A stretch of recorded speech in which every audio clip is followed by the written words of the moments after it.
I've always loved rubber hose animation. Even when I was a kid, I thought it was super cool. And now as an adult, I really feel like it's one of the creepiest animation styles there is. It feels like it could just turn into a nightmare at any moment.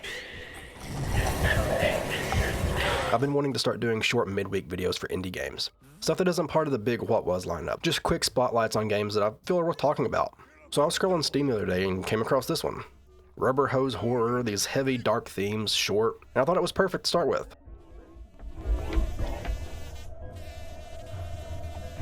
So, what is bad cheese?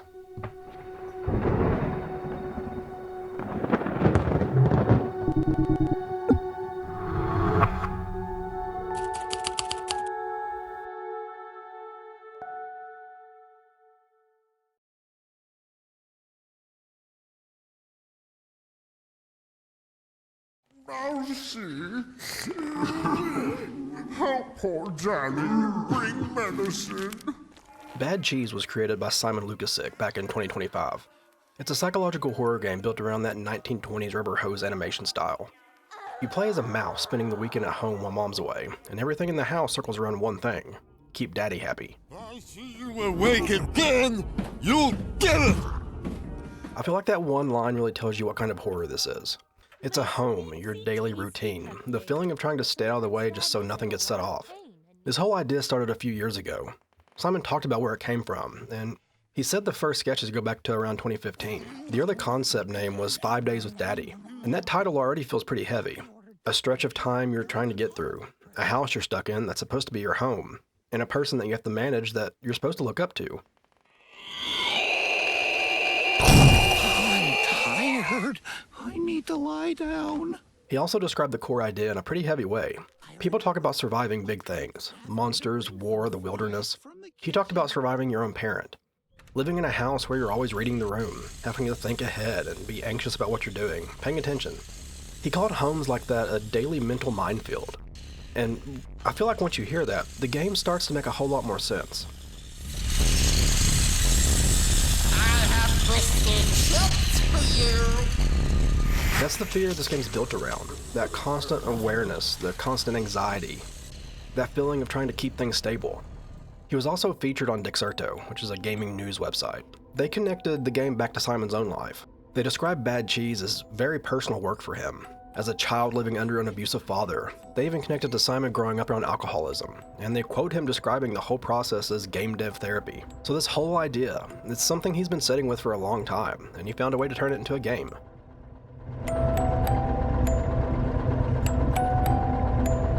And he's been very direct about who he's made it for. On his official site, he dedicates Bad Cheese to abuse survivors, kids, women, men, anybody who's lived through that kind of household. He says he made it to bring a little strength and a spark of hope. Now, the rubber hose look is obviously the first thing you're going to notice, and it comes with its own baggage. Steamboat Willie hit the public domain in 2024, and horror games just started popping up everywhere. People see that style and might make a snap judgment, think it's a cash grab.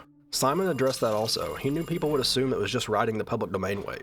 He talked about that risk pretty early, and he described the rubber hose presentation as clothes for the story, a familiar face that grabs your attention. So the subject matter underneath actually gets seen. That's why this one really stood out to me. It has a real reason behind it, and you can really feel the weight of all that before you actually get into the game.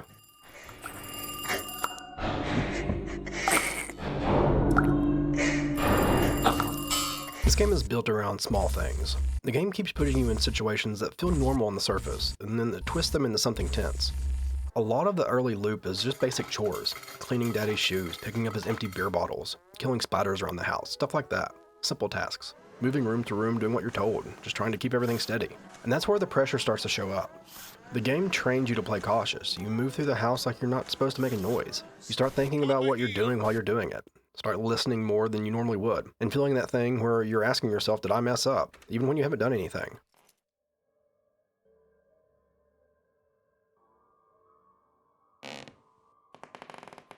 The best example of that is the bedroom level. Daddy has friends over, so you're locked in your room and you have to be quiet. The goal is to find your video game because your mom hid it, and once you find it, you're allowed to play it, but only if you stay hidden. So you're sitting there playing a game on the TV, and you actually have to focus on it. You're controlling the game, you're playing it, reacting to what's on screen. So your attention's split. At the same time, you're listening for footsteps outside the door. When you hear the footsteps, you get an instant spike of anxiety, you panic. You start thinking, was that Daddy? I hope he didn't hear me. That TV got loud for a second. Did he hear that? Lie in that bed, you brat! And when you're sure someone's coming, it turns into a rush. You have to turn the TV off as fast as you can and go get in bed. And try to make it look like you've been there the whole time. The whole loop is built around being caught doing something harmless. And the consequences at that level are brutal. If Daddy catches you out of bed, and he knows you've been up, he threatens you. And if you get caught multiple times, he beats you. Come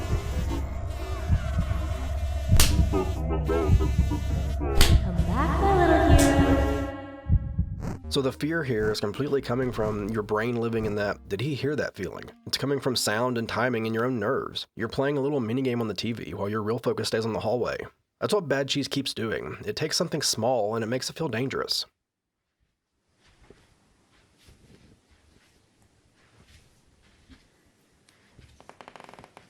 There's another moment that kind of hits me in a similar way, just with a different kind of pressure. There's a level where you have to bring Daddy his pills. You do it a couple times, and the third time, he demands more and starts counting down out loud. 10, 9, 8. And when that happens, it doesn't feel like a chore anymore. It feels like you're about to get punished if you miss the window. You start running frantically through the house, looking for what you need, opening things, checking spots, trying to find where it is. The pills for that countdown moment are in a hidden room behind a bookshelf. The tension from all this comes from the countdown itself, his voice, the pressure of being on a timer, the feeling of being rushed through your own home. It turns the whole house into panic for 10 seconds.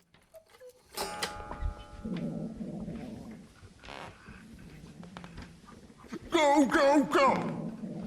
And then there's a bathroom level, and I think the idea here is really strong. Mosey forgets to use the bathroom before bed. He wakes up and has to go. So you have to run through the house trying to make it in time. And then you hit this square hallway section where Daddy shows up as this big rolling egg.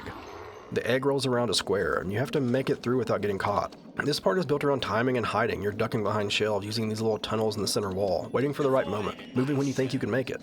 And there's a tense egg rolling sound in this level. You hear it coming, and you start counting your steps. You start waiting too long or start second guessing. And there's broken eggs all over this level. That entire thing reads like you're stepping on eggshells. You're trying to do something basic. You're trying to go to the bathroom, and the house turns into a trap. Even outside of those big moments, the game keeps reinforcing the same kind of discomfort through little details. Mosey is overweight, and when you run around, he gets out of breath and sweats. He sounds strained. It makes the movement feel heavier. And the collectible in this game is food. It's one of the grossest but most telling parts of the game. You find chips and sausages around the house, and when Mosey eats them, he goes all in on them. Smacking and grunting, his hands are covered in grease. It's nasty. But at the same time, it sounds like something that makes him happy. Like it's a comfort thing. Like he's coping. So you've got this loop where you're managing the house and managing your behavior and sound, and then you've got these little moments where the game shows you what Mosey reaches for when he's stuck in that kind of environment. And the rubber hose style is sitting over top all of it. The character designs are exaggerated in a way that really feels gross and disfigured. The faces and shapes, the way people look. It adds this warped layer to everything. It's like the world is already corrupted before anything even happens. There's a whole dream sequence that's a complete throwback, where you're on a Steamboat Willie style boat making french fries. And then it turns into a fight with a big demon. It's weird, but it fits. The game keeps bouncing between cartoon logic and real fear. And it uses that to keep you unsettled.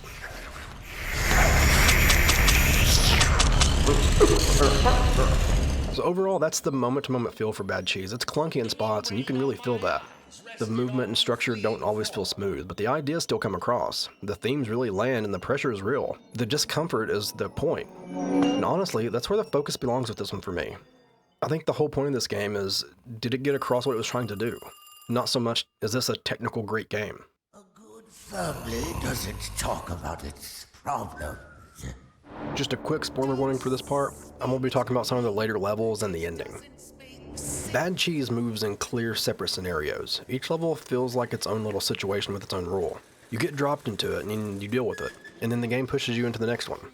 That's the structure. It keeps the experience moving forward without needing a big plot twist every 5 minutes. The game uses the levels like chapters in a notebook almost. And the longer you play, the more obvious it becomes that the order matters. The pressure keeps changing shape, the house keeps turning everyday needs into problems. Then the game starts speaking in symbols more openly. The Daddy boss fight, I think, is one of the first times it really spells out the family logic in words. Daddy becomes a 3-headed monster built around hear no evil, see no evil, and say no evil. Each head has waves of enemies, and each head talks like a rule that holds the whole household together. Hear no evil hits you with, don't speak to me, it doesn't make sense. That really sounds like the kind of house where your words carry risk. Talking becomes a trigger, explaining yourself becomes pointless. Silence becomes the safer option. And then there's say no evil. That one says a good family doesn't talk about its problems. Do I smell a rat? That one feels like the family image talking, reputation, appearances, the idea that problems stay inside walls because saying them out loud turns into betrayal. Then there's see no evil. That one says you seem to be doing a lot, but you don't exist for me. That's neglect turned into a sentence. You can work, you can behave, you can try to be perfect, and you still don't get seen. You don't count. You just exist for what you provide, not for who you are, not for being their son.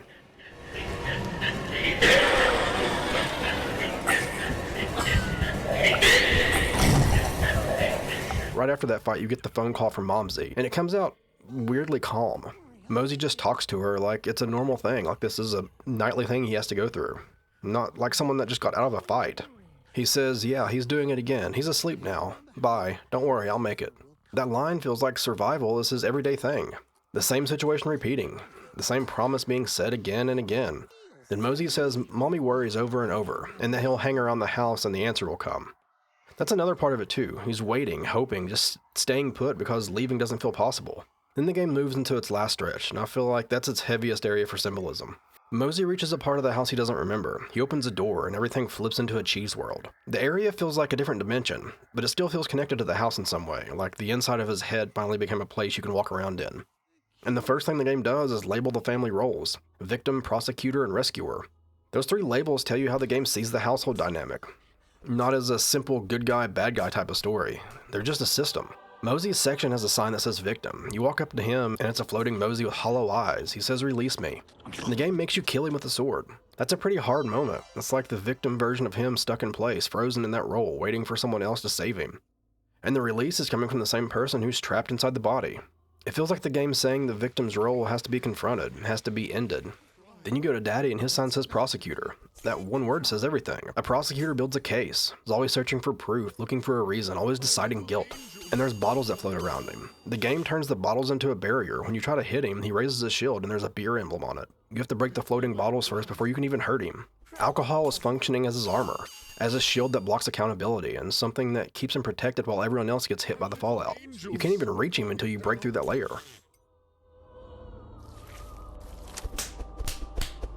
Want to try? Then you reach Momsy, and her sign says rescuer. When you walk up to her, she shoots milk at you and keeps you back. You have to use a milk shield to push forward and defeat her. That's another role that the game treats as force. The rescuer role looks like safety from far away, but up close it still pushes you around, still controls your distance. Feels like protection mixed with helplessness. It feels like love that can't fully stop what's happening.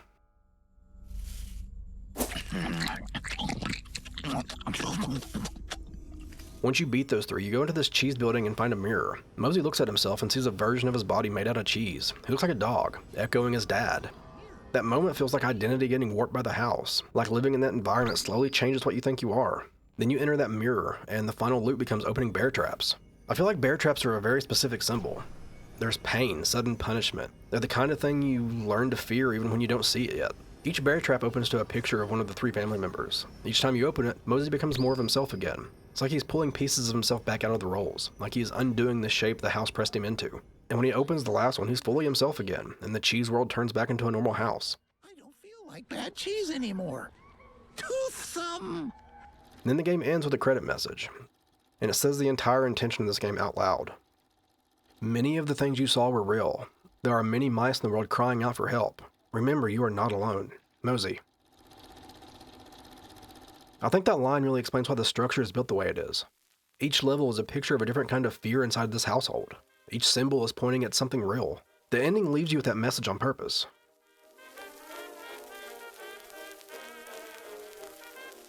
Bad cheese makes the most sense when you pick it up for the right reason. This is a game for someone who wants a heavy experience, someone who's okay moving through something uncomfortable on purpose. It's built around mood, pressure, and themes, and it wants you to sit in that feeling from start to finish. A big reason to play it is the identity. The rubber hose look is super strong, and the character designs are warped in a way that really fits the subject matter. And the game commits to that vibe the entire time. It also has a few moments that land really hard because they're simple and real. Scenarios that feel like they're pulling from a kind of fear people recognize. And because it's short, it's an easy game to finish in like one sitting and still walk away thinking about it. It's only about 2.5 hours long. It also helps if you like horror that's more about tension and dread than action. The best parts of this game come from the pressure of being in the house, managing sound and behavior, and feeling like one small mistake changes the temperature in the room. Now, there's also some real reasons someone might not want to play it. First is obviously the subject matter. The game deals with child abuse, domestic abuse, family trauma, alcoholism, and addiction. And those themes are the point. If that hits too close, or you just don't want to sit with that kind of content, skipping it is completely fair. Second is the polish. The combat is very clunky, the aiming feels off, and movement feels slow in some spots. If you want a horror game that feels smooth minute to minute, or something that's built around satisfying mechanics, that roughness is really going to stand out for you. So the best way I can sum it up is this. Bad Cheese is for people who care more about what a horror game is trying to say than how clean it feels to play. If you want a short horror experience that carries a lot of weight and sticks in your head, it fits. If you want something polished, action-forward, or lighter in tone, this probably ain't the one for you.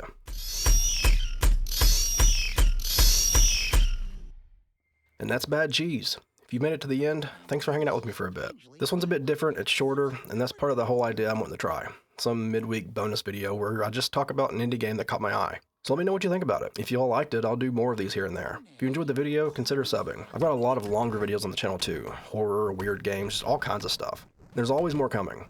Drop a like, leave a comment. Have you played Bad Cheese before? Does it look like something you'd check out? But if it's not your thing, I get it. But either way, I appreciate you all. And as always, I'll see y'all later. Now I feel like it's really me. Weird. I don't feel like Bad Cheese anymore.